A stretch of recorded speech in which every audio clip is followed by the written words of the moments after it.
Hello friends, Ranu गौर diaries में आप सभी का बहुत बहुत स्वागत है। आज मैं आपके साथ हरिशंकर परिसाई जी की एक कहानी भोला राम का जीव शेयर करने जा रही हूँ। हरिशंकर परिसाई जी एक व्यंग्यात्मक लेखक थे। उन्होंने समाज के प्रति अनेक व्यंग्यों को अपनी कहानियों में दर्शाया है।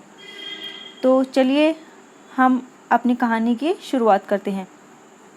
जैसा कि इस कहानी के नाम से भोला राम का जीव से पता चलता है कि जीव मतलब आत्मा, तो यहाँ पर भोला राम जी की आत्मा के बारे में बात की गई है। तो चलिए हम सुनते हैं अपनी कहानी। ऐसा कभी नहीं हुआ था। धर्मराज लाखों वर्षों से असंख्य आदमियों के कर्म और सिफारिश के आधार पर स्वर्ग या नरक में निवास स्थान अलॉट करते आ रहे थे, पर ऐसा कभी नहीं हुआ था। सामने बैठे चित्रगुप्त बार बार चश्मा पोंछ, बार बार थूक से पन्ने पलट रजिस्टर देख रहे थे। गलती पकड़ में नहीं आ रही थी। आखिर उन्होंने खींचकर रजिस्टर इतने जोर से बंद किया कि मक्खी चपेट में आ गई। उसे निकालते हुए वह बोले, महाराज, रिकॉर्ड सब ठीक है।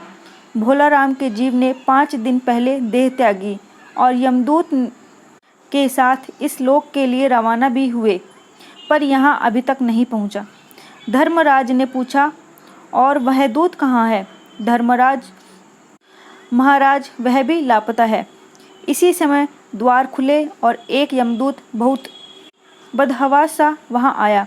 उसका मौलिक कुरूप चेहरा परिश्रम, परेशानी और भय के कारण और भी विकृत हो गया था। उसे देखते ही चित्रगुप्त चिल्ला उठे, अरे तू कहाँ रह गया था इतने दिन? भोला राम का जीव कहाँ है? यमदूत हाथ जोड़कर बोला, दया निधान, मैं कैसे बतलाऊं कि क्या हो गया है। आज तक मैंने धोखा नहीं खाया था, पर इस बार भोला राम का जीव मुझे चकमा दे गया। 5 दिन पहले जब जीव ने भोला राम की देह त्यागी, तब मैंने उसे पकड़ा और इस लोक के लिए यात्रा आरंभ की। नगर के बाहर ज्यों ही मैं उसे लेकर एक तीव्र वायु तरंग पर सवार हुआ, त्यों ही वह मेरे चंगुल से छूटकर न जाने कहाँ गायब हो गया। इन 5 दिनों से मैंने सारा ब्रह्मांड छान डाला, पर उसका कहीं पता नहीं चला। धर्मराज क्रोध से बोले, मूर्ख, जीवों को लाते लाते बूढ़ा हो गया, फिर भी एक मामूली बूढ़े आदमी के जीव ने तुझे चकमा दे दिया। दूत ने सिर झुकाकर कहा, महाराज, मेरी सावधानी में बिल्कुल कसर नहीं थी। मेरे इन अभ्यस्त हाथों से अच्छे अच्छे वकील भी छूट नहीं सके, पर इस बार तो कोई इंद्रजाल ही हो गया। चित्रगुप्त ने कहा, महाराज, आजकल पृथ्वी पर इस प्रकार का व्यापार बहुत चल रहा है।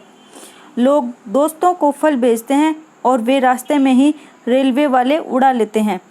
होजरी के पार्सलों के मोजे रेलवे अफसर पहनते हैं। मालगाड़ी के डिब्बे रास्ते में कट जाते हैं। एक बात और हो रही है, राजनीतिक दलों के नेता विरोधी नेता को उड़ाकर कहीं बंद कर लेते हैं। कहीं भोला राम के जीव को तो भी किसी विरोधी ने मरने के बाद भी खराबी करने के लिए नहीं उड़ा दिया। धर्मराज ने व्यंग से चित्रगुप्त की ओर देखते हुए कहा, तुम्हारी भी रिटायर होने की उम्र आ गई है। भला भोला राम जैसे नगण्य दीन आदमी से किसी को क्या लेना देना। इसी समय कहीं घूमते फिरते नारद मुनि वहां आ गए। धर्मराज को गुमसुम बैठे देख बोले, क्यों धर्मराज, कैसे चिंतित बैठे हैं? क्या नरक में निवास स्थान की समस्या अभी हल नहीं हुई? धर्मराज ने कहा, वहाँ की समस्या तो कब की हल हो गई मुनिवर। नरक में पिछले सालों में बड़े गुणी कारीगर आए हैं। कई इमारतों के ठेकेदार हैं जिन्होंने पूरे पैसे लेकर रद्दी इमारतें बनाई। बड़े बड़े इंजीनियर भी आ गए हैं जिन्होंने ठेकेदारों से मिलकर भारत की पंचवर्षीय योजनाओं का पैसा खाया। ओवरसीयर है जिन्होंने उन मजदूरों की हाजिरी भरकर पैसा हड़पा जो कभी काम पर गए ही नहीं। इन्होंने बहुत जल्दी नरक में कई इमारतें तान दी है। वह समस्या तो हल हो गई। भोला राम नाम के एक आदमी की 5 दिन पहले मृत्यु हुई। उसके जीव को यह दूत यहाँ ला रहा था कि जीव इसे रास्ते में चकमा देकर भाग गया। इसने सारा ब्रह्मांड छान डाला, पर वह कहीं नहीं मिला। अगर ऐसा होने लगा तो पाप पुण्य का भेद ही मिट जाएगा। नारद ने पूछा, उस पर इनकम टैक्स तो बकाया नहीं था? हो सकता है उन लोगों ने रोक लिया हो। चित्रगुप्त ने कहा, इनकम होती तो टैक्स होता, भूखमरा था। नारद बोले, मामला दिलचस्प है। अच्छा, मुझे उसका नाम पता बतलाओ, मैं पृथ्वी पर जाता हूँ। चित्रगुप्त ने रजिस्टर देखकर बताया, भोलाराम नाम था उसका। जबलपुर शहर के घमापुर मोहल्ले में नाले के किनारे एक 1.5 कमरे के टूटे फूटे मकान में वह परिवार समेत रहता था। उसकी एक स्त्री थी, 2 लड़के और 1 लड़की। उम्र लगभग 60 साल, सरकारी नौकर था, 5 साल पहले रिटायर हो गया था। मकान का किराया उसने 1 साल से नहीं दिया था, इसलिए मकान मालिक उसे निकालना चाहता था। इतने में भोलाराम ने संसार छोड़ दिया। आज 5वां दिन है। बहुत संभव है कि अगर मकान मालिक वास्तविक मकान मालिक है तो उसने भोलाराम के मरते ही उसके परिवार को निकाल दिया हो। इसलिए आपको परिवार की तलाश में काफ़ी घूमना पड़ेगा। माँ बेटी के सम्मिलित क्रंदन से ही नारद भोलाराम का मकान पहचान गए। द्वार पर जाकर उन्होंने आवाज़ लगाई, नारायण नारायण। लड़की ने देखकर कहा, आगे जाओ महाराज। नारद ने कहा, मुझे भिक्षा नहीं चाहिए, मुझे भोलाराम के बारे में कुछ पूछताछ करनी है। अपनी माँ को जरा बाहर भेजो बेटी। भोलाराम की पत्नी बाहर आ गई। नारद ने कहा, माता, भोलाराम को क्या बीमारी थी? क्या बताऊं, गरीबी की बीमारी थी। 5 साल हो गए पेंशन पर बैठे, पर पेंशन अभी तक नहीं मिली। हर 10-15 दिन में एक दरखास्त देते थे, पर वहाँ से या तो कोई जवाब ही नहीं आता था, और आता था तो यही कि तुम्हारी पेंशन के मामले में विचार हो रहा है। इन 5 सालों में मेरे सब गहने बेचकर हम लोग खा गए, फिर बर्तन बिके, अब कुछ नहीं बचा था। फांके होने लगे थे। चिंता में घुलते घुलते और भूखे मरते मरते उन्होंने दम तोड़ दिया। नारद ने कहा, क्या करोगी माँ? उनकी इतनी ही उम्र थी। ऐसा मत कहो महाराज, उम्र तो बहुत थी। 50-60 रुपया महीना पेंशन मिलती तो कुछ और काम कहीं करके गुजारा हो जाता, पर क्या करें, 5 साल नौकरी से बैठे हो गए और अभी तक एक कौड़ी नहीं मिली। दुख की कथा सुनने की फुर्सत नारद को थी नहीं। वह अपने मुद्दे पर आए। माँ, यह बताओ कि यहाँ किसी से क्या उनका विशेष प्रेम था जिनमें उनका जी लगता हो? पत्नी बोली, लगाव तो महाराज बाल बच्चों से ही होता है। नहीं, परिवार के बाहर भी हो सकता है। मेरा मतलब है किसी स्त्री ने गुर्रा कर नारद की ओर देखा। बोली, बको मत महाराज, तुम साधु हो, कोई लुच्चे लफंगे नहीं हो। जिंदगी भर उन्होंने किसी दूसरी स्त्री की ओर आंख उठाकर भी नहीं देखा।